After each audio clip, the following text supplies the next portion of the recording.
Assalamualaikum warahmatullahi wabarakatuh. Anak kelas 6. Pada kesempatan kali ini kita akan melanjutkan materi yang kemarin, yaitu materi yang ada di tema 3. Pada kesempatan kali ini kita akan membahas mengenai sejarah sepak bola, ya. Perhatikan. Jadi permainan sepak bola itu adalah suatu permainan, ya. Di sini dijelaskan bahwa permainan sepak bola itu sudah dikenal sejak zaman kerajaan Romawi kuno, ya. Ini dijelaskan nanti secara lebih lanjut. Di sini dijelaskan, Ustadz akan bacakan sebagian. FIFA sebagai badan sepak bola dunia secara resmi menyatakan bahwa sepak bola dari daratan Cina, yaitu berawal dari permainan masyarakat Cina pada tahun 206 sebelum Masehi yang dikenal dengan Tesu Chu, ya. Artinya menerjang bola kulit dengan kaki dengan aturan menendang dan menggiring, ya. Jadi ini terkait dengan sejarah dari sepak bola, ya. Di sini juga dijelaskan tadi yang awal, yaitu berasal dari Romawi kuno. Lalu di sini dijelaskan lagi ada juga yang berasal menganggapnya dari Cina, yaitu tahun 206 sebelum Masehi, ya. Di sisi lain, ya, Bill Murray, seorang sejarawan sepak bola, berpendapat bahwa pemain sepak bola telah dikenal sejak awal Masehi, ya. Ada lagi yang pendapat, ya, sisi sejarah yang lain adalah Yunani purba yang juga mengenal sebagai permainan menggunakan bola, yaitu Episkuro. Nah, ini lalu ada lagi sejarah yang mengungkapkan bahwa di Inggris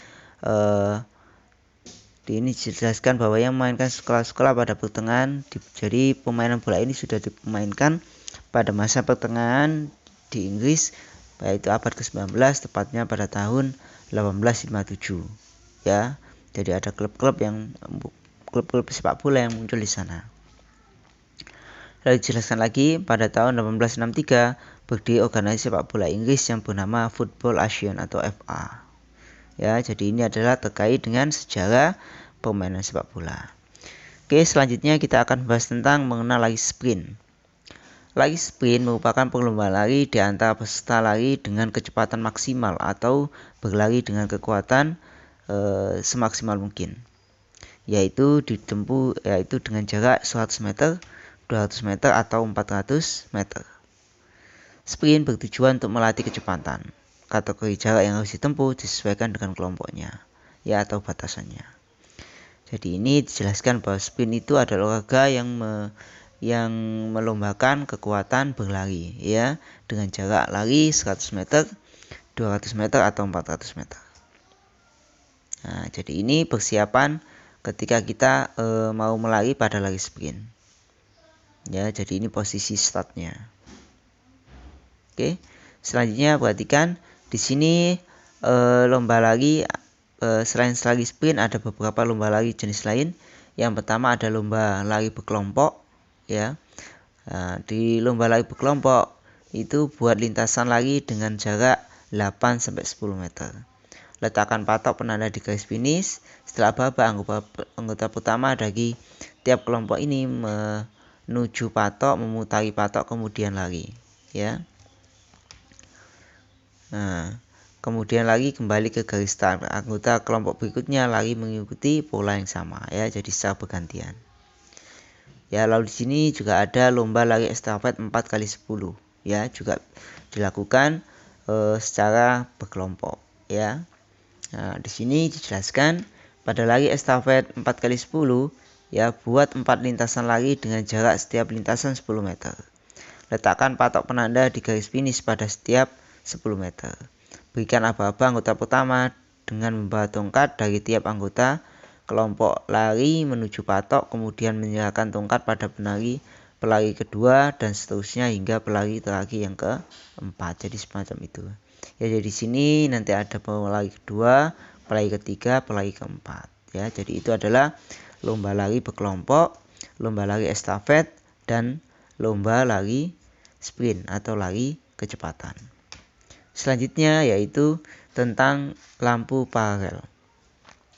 Di mana di sini dengan ditemukannya lampu paralel, maka pada tahun 1923 seorang ilmuwan bernama Gareth Augustus Morgan itu membuat lampu penerangan atau lampu lalu lintas di jalan. Ya, dengan lampu itu maka dapat menghindari terjadinya kecelakaan di lalu lintas. Ya, nah, ini dijelaskan berdasarkan teks bacaan yang nanti sudah kalian baca terkait dengan si paralel penyelamat jalan. Nanti kalian tolong sebutkan tentang pokok inti dari paragraf 1, pokok inti paragraf 2, dan pokok inti paragraf keempat. Nanti jelaskan. Oke. Selanjutnya perhatikan di sini ada suatu percobaan tentang lampu lalu lintas ya, di mana di sini ada hijau, kuning sama merah. Untuk membuat lampu lalu lintas, maka benda-benda yang diperlukan adalah yang pertama soket lampu,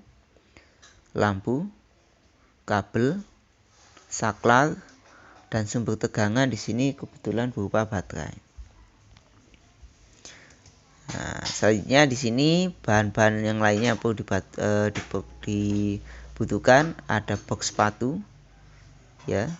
Nah, semacam ini, lalu ada penutupnya ya berupa biasanya plastik yang agak tebal.